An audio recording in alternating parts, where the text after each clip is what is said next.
Audio Jungle.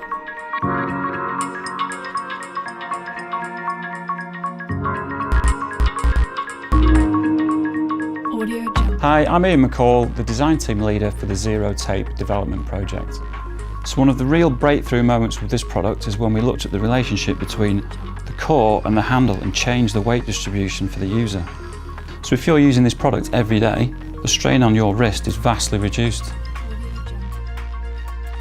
So a really nice addition to the handle was the fact that we added ventilation holes. So if you're using the product, gripping it, your hand gets warm, there's lots of ventilation to help avoid sweat on the handle. So initially the design brief was all about the tape core.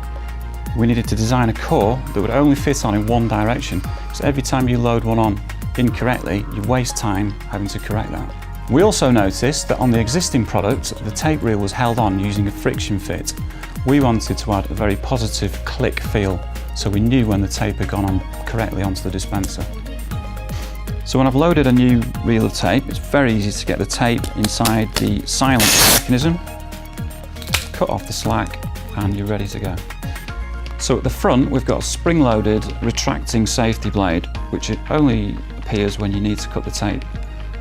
One of the challenges we had was to come up with a system that was very quick and easy to change and required no hand tools. So what we've got is a very easy snap fitting on the front. You then remove the blade, fit a new one, and the whole thing goes back together in just a few seconds. So we've done something different with this dispenser in terms of material selection. We've opted for an injection molded ABS plastic. This has allowed us to develop a lightweight, high performance solution that looks great too.